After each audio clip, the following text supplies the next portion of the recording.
Good morning, Shloka children. EVS subject for UKG. Nana, SS class we have already seen about the EVS, that is the safety at home and safety at school. Okay, na the two topics we have completed, Nana. So this is your course book 2.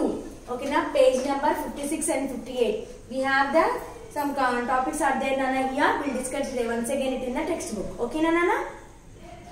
Now our topic is about what, Nana? Safety at home. Safety at home అంటే ఏంటిది, ఇంట్లో మనం ఎలా జాగ్రత్తగా ఉండాలి అనేది చెప్తుంది అనమాట. ఓకేనా? ఎస్. నౌ సీ నానా, what this girl is doing? Yes, something she is keeping in the ears. So can you keep like that anything in the ears, నానా? No, we should not keep anything in the ears. See, do not put sharp objects in your ears. Okay na? What, Nana?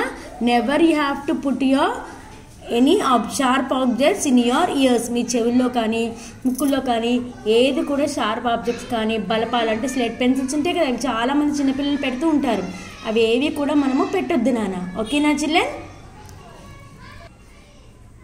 Next అన్న, what this girl is doing? She is playing with the fire కదా. So can you play with the fire నాన్న? Fire అంటే ఏంటి? మంట. Match boxes తోటి, match sticks తోటి, fire తోటి మనం ఆడుకోవాలా? No, we should not play with the fire. Do not play with the fire. మంటతోటి ఎట్టి పరిస్థితుల్లో మనము ఆడుకోకూడదు. It is very danger. అవునా కదా? ఎస్. నెక్స్ట్ వన్ ఈస్ నానా, do not play with knifes. నానా, what? We should not play with the knives. If you play with the knives, what will happen, Nana? Your nails may cut, your fingers may cut. Avuna kada? So you should be very careful while working with the knives. Knives ante entidi? Chaku kada. Chakulto manam eppudu kuda aadoddu. Do not touch electric switches. What, Nana? Do not touch the electric switches. Electric switches toti manam muttukokodu, aadukokodu. Avuna kada? Yes. So Nana, never we have to touch with the play with the electric switches. It is very dangerous, Nana. And one more thing is, main important thing is what already I have told you. Never we have to touch with the wet hands. Wet hands అంటే ఏంటి? తడి చేతులు. తడి చేతులతో ఎప్పుడు కూడా electric instruments కానీ switches కానీ ఏది మనం ముట్టుకోకూడదు. చాలా ప్రమాదం అవుతాయి అనమాట. షాక్ కొడుతుంది, ఒక్కొక్కసారి ఇది చనిపోవడానికి కూడా కారణం అవుతుంది అనమాట. So you should be very careful while you are touching, when you are touching with the electric. Do not touch hot objects. What, Nana? Never we have to touch the hot objects. Mummy వంటింట్లో వంట చేస్తూ ఉంటారు కదా, అప్పుడు ఏం చేయాలి? Mummy ఏదో పనులు బయటకు వచ్చారనుకోండి, మీరు సైలెంట్గా వెళ్ళి మంచి పొయ్యి మీద ఉన్నాయని పట్టేసుకుంటుంటారు. అవునా కదా? అలా ఎప్పుడూ చేయొద్దు నాన్న. It is very dangerous. It will burn you. మొత్తం మీ ఒళ్ళంతా కాలిపోతుంది. కాళ్ళు చేతుల మీద పడే అనుకోండి, వేడి వేడివి ఏమవుతుంది? కాలిపోతుంది కదా. So you should be very careful అన్న. Never you should get into the kitchen room while your mother is preparing the food. Okay. Next అన్న, do not climb on the window sills. Do not climb on the window sills. ఏం చేయాలన్నా? ఇది చూడండి, పాప ఏం చేస్తుంది ఇక్కడ? విండోలోకి ఎక్కేసి తొంగి ఆడుతుంది. So it is very dangerous. ఏమవుతుంది నాన్న? పడిపోయారనుకోండి కిందకి, ఏమవుతుంది? చాలా డేంజర్ అవుతుంది కదా. So never we should climb on the window sills. ఓకేనా? Next scene, Nana, do not leave toys lying around on the floor. Just now I told in the previous class, yesterday's class I told no. So we should not leave your toys after playing here and there. Okay na?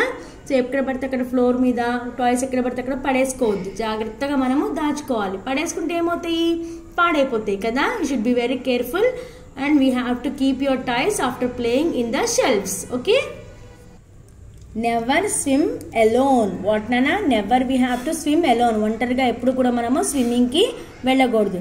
And one more important thing is నానా, never you have to get into the water without the tube. ఓకేనా? Tube లేకుండా మనం వాటర్లోకి ఎప్పుడు కూడా enter కావద్దు. ఓకేనా? It will be very danger to you నానా if you do like that. And అన్న, you will be going for the picnics. అవునా కదా? మీ పేరెంట్స్ మీరు పిక్నిక్స్కి బయటికి వెళ్తూ ఉంటారు. When you go there you'll be play mostly you'll go where water is available. ఎక్కడైతే వాటర్ ఉంటాయో అక్కడికే వెళ్తూ ఉంటారు. అవునా కదా? సో నాన్న, అట్లాంటి ప్లేసెస్లో you should be very careful నాన్న. అక్కడ వెళ్తున్నప్పుడు without your parents you should not get into the water and without the tubes also we should not get into the water. Okay, you should be very careful నాన్న. ఓకేనా? Do not play in the house with balls as it may damage articles. Okay Nana, what Nana? We have to play inside the house, Nana. No, never we have to play inside the house. It may damage all the things, that is articles, whatever the things will be there in your house. TV అని, fridge అని, ఇంకా చాలా చాలా dex, ఇంకా ఏమో చాలా చాలా ఉంటాయి కదా నాన్న. అవన్నీ కూడా వాటితో అక్కడ ఇంట్లో ఆడుతున్నప్పుడు ఏమవుతాయి, వాటికి తగిలి అన్నీ పగిలిపోతాయి. సో మనకు లాస్ అన్నట్టే కదా. So never you have to play inside the house. Okay, always you have to play out of the house only. ఓకేనా? ఓకేనా? Now will see safety at school. ఓకేనా? Safety at school and how we should be safety at school will learn now. ఓకేనా? Nana, do not slide on the railings of steps. ఓకేనా? do not slide on the railings of steps అంటే ఏంటన్నా, చూడండి ఇక్కడ బాబు ఏం చేస్తున్నాడు, steps పక్కన ఒక రైలింగ్ లాగా ఉంటుంది కదా, దాని మీద ఎప్పుడు కూడా మనము జారొద్దు. ఏమవుతుంది, కింద పడిపోయి దెబ్బ తగులుతుంది. సో అంతే మీకు ఒక్కరికే దెబ్బ తగలదు, ఆపోజిట్ సైడ్లో ఎవరైతే వస్తున్నారో వాళ్ళకి కూడా దెబ్బ తగలచ్చు. So you should be very careful in the school నానా while you are at school. So you should not slide, ever you have to slide on the railings of the steps. ఓకేనా? Follow a line while you are going on the steps also nana. We should follow the line, one after one only we have to get on to the steps. Okay na? Do not run down the stairs. Do not run down the stairs means what na, మెట్లు దిగుతున్నప్పుడు. Stairs అంటే మెట్లు దిగుతున్నప్పుడు ఎప్పుడు కూడా మనము running చేసుకుంటా, push చేసుకుంటా, pull చేసుకుంటా దిగొద్దు. జాగ్రత్తగా slowly you have to, one after one you have to get down. Okay అమ్మా? Do not jump on tables and chairs. ఓకేనా? టేబుల్స్ మీద కానీ చైర్స్ మీద కానీ ఎప్పుడు కూడా మనము జంప్ చేయొద్దు. ఓకేనా? Next we have to maintain a queue compulsory. అంటే క్యూ అంటే ఏంటన్నా, ప్రతి దాంట్లో when you're getting into the bus, when you're coming out of the bus, when you are going to washrooms, when you are walking in when you are playing in the ground also, we have to maintain a queue. One after one we have to stand and we have to follow the queue. Okay na? You have to maintain properly nana while you are getting into the buses also. One after one only you have to get into the buses in a queue. Okay na? So nana, these are the safety rules that we have to follow at home and at school. Okay na? So safety at home and safety at school we have completed nana. In the textbook also I have explained each and every topic. So parents, please take care of your children and make sure that the children has to read these spellings. With the spellings they have to read the sentences, parents. So please help your children in reading these lessons. Okay na?